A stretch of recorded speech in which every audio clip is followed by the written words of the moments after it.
Au nom du Père et du Fils et du Saint-Esprit, Amen. Une grande joie d'être là avec toi en ce vendredi 13 décembre. Aujourd'hui, nous célébrons Sainte Lucie, Vierge et martyr. Et aussi, nous, la Communauté Semence du Verbe, depuis hier, qu'on vit notre retraite communautaire annuelle. Hier, nous avons eu des engagements par niveau dans notre communauté. Et aujourd'hui, nous allons avoir les prises d'habits, les vœux temporels, les vœux définitifs, les vœux perpétuels de plusieurs frères et sœurs de notre communauté Semence du Verbe. Alors, on demande aussi votre prière pour nous tous pendant ce temps de grâce que nous vivons maintenant. Et aujourd'hui, notre première lecture, c'est du livre du prophète Isaïe, chapitre 48, à partir du verset 17. Nous dit ceci. « Ainsi parle le Seigneur, ton Rédempteur, Saint d'Israël. Je suis le Seigneur, ton Dieu. Je te donne un enseignement utile. Je te guide sur les chemins où tu marches. Si seulement tu avais prêté attention à mes commandements, ta paix serait comme un fleuve, ta justice comme les flots de la mer. Ta postérité serait comme le sable, comme les grains de sable, ta descendance. Son nom ne serait ni retranché, ni effacé devant moi. » Alors, dans cette première lecture du prophète Isaïe, le Seigneur nous dit « Je suis ton Rédempteur, le Saint d'Israël ». Jésus va venir comme notre Rédempteur annuel, lui, le Saint d'Israël. Mais après, la parole nous dit que je suis le Seigneur, ton Dieu, je te donne un enseignement utile qui te guide sur le chemin où tu marches. Ça veut dire que le Seigneur vient te rejoindre là où tu es aujourd'hui, là où tu marches. Sur le chemin où tu te trouves, le Seigneur vient te rejoindre. Mais le Seigneur t'apporte un enseignement utile. La parole de Dieu, elle est toujours utile pour nous aider en n'importe quelle circonstance. C'est pour cela que faire la lecture divine chaque jour nous aide beaucoup, chacun de nous, vraiment, non pas seulement à écouter la voix du Seigneur, mais à avoir aussi le discernement, à recevoir l'enseignement. Comment Dieu veut conduire ma vie, comment le Seigneur veut conduire ta vie. Et vraiment, le Seigneur nous demande de prêter attention à ses commandements, ça veut dire à ses paroles. Le Seigneur nous dit, si seulement tu avais prêté attention à mes commandements, ta paix serait comme un fleuve, ta justice comme les flots de la mer. Le Seigneur nous dit, nous voulons avoir la paix, nous voulons avoir la paix. Tu veux avoir cette justice de Dieu. La justice de Dieu, c'est sa miséricorde. Est-ce que tu veux recevoir la paix et la miséricorde du Seigneur? Tout le monde va dire oui.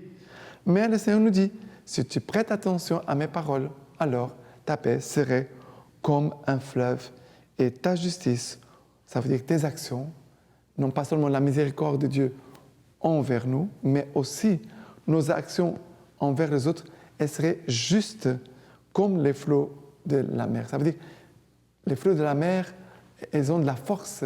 Ta justice aurait de la force pour pouvoir agir au milieu de ce peuple qui souvent ne connaît pas Dieu ou alors ne veut pas suivre vraiment Jésus. Le psaume d'aujourd'hui, c'est le psaume 1 à partir du verset 1. On dit ceci. « Heureux est l'homme qui n'entre pas au conseil des méchants, qui ne suit pas les chemins des pécheurs, ni siège pas avec ceux qui ricanent, mais se plaît dans la loi du Seigneur et murmure sa loi jour et nuit. Il est comme un arbre planté près d'un ruisseau qui donne du fruit en son temps et jamais son feuillage ne meurt. Tout ce qu'il entreprend réussira. Tel n'est pas le sort des méchants, mais ils sont comme la paille, balayés par le vent. Le Seigneur connaît les chemins des justes, mais le chemin des méchants se perdra. » Dans la première lecture, le Seigneur nous parlait, si tu écoutes et tu gardes mes paroles, mes commandements, ta paix serait comme un fleuve. Ici, le Seigneur nous dit, heureux est l'homme qui n'entre pas au conseil des méchants, qui ne suit pas les chemins des pécheurs, mais s'y plaît dans la loi du Seigneur et murmure sa loi jour et nuit. la loi du Seigneur, c'est ses paroles.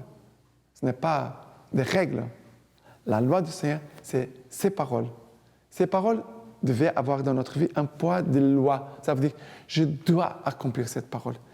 Cette parole est pour mon bien, c'est pour le bien des autres, c'est pour le bien du monde. Je veux accueillir et mettre en pratique cette parole. Le Seigneur ici nous dit que vraiment, nous devons garder sa parole. Elle sera vraiment comme notre respiration. Quand on dit murmurer la parole de Dieu jour et nuit, c'est comme la respiration de ton âme, la respiration. Et après, le Seigneur nous dit, c'est lui qui garde mes paroles, voilà, qui garde mes lois.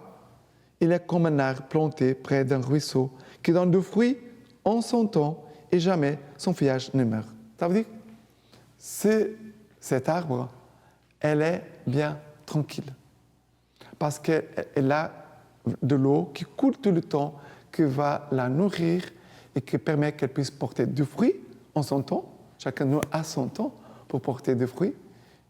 On n'est pas tous égaux, mais le Seigneur vraiment veut que nous portions du fruit et en même temps, notre feuillage ne meurt pas, il ne va pas sécher.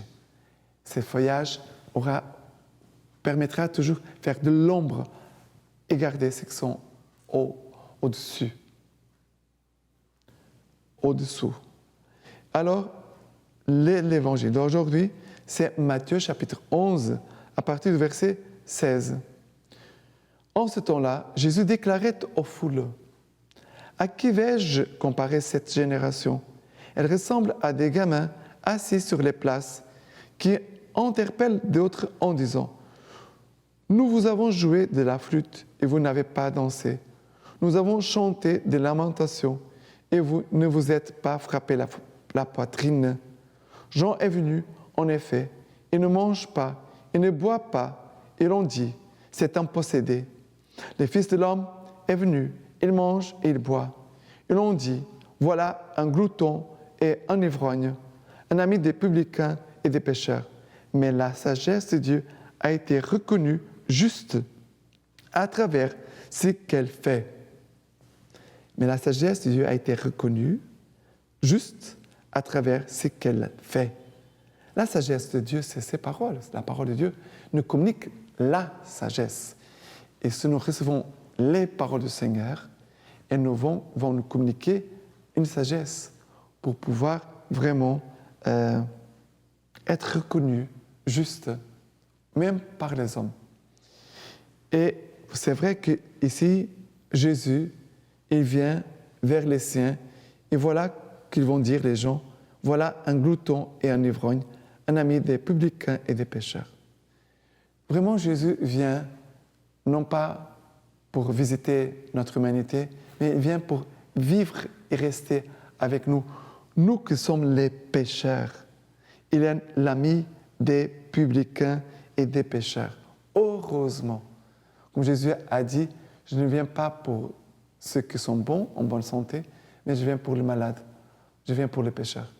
Heureusement que Jésus à Noël vient pour toi et pour moi, nous qui sommes des pécheurs. Mais le Seigneur ne veut pas que nous restions comme des gamins assis sur les places que les gens vont jouer la flûte, ils vont dire, nous avons joué la flûte, vous n'avez pas dansé, on a fait des lamentations, mais vous n'avez pas pleuré. Non, ça sont les attitudes des gamins. Le Seigneur veut en ce temps de l'Avent, nous faire grandir en maturité humaine, maturité spirituelle, pour que nous puissions être des hommes debout, des femmes debout, fortifiés par la parole, fondés, construits par la parole, comme l'arbre bien enraciné sur les ruisseaux, près des ruisseaux, qui porte de fruits pour la gloire de Dieu et la joie aussi des frères et sœurs. Voilà les paroles que le Seigneur nous laisse aujourd'hui. Nous demandons l'intercession aussi de Sainte Lucie, Vierge martyre, pour que nous puissions vraiment rester fidèles au Seigneur jusqu'au bout de notre vie. Maintenant, je vous laisse la bénédiction du Seigneur par les mains toutes pures de la Vierge Marie. Que le Tout-Puissant vous bénisse et vous garde, le Père, le Fils et le Saint-Esprit. Amen.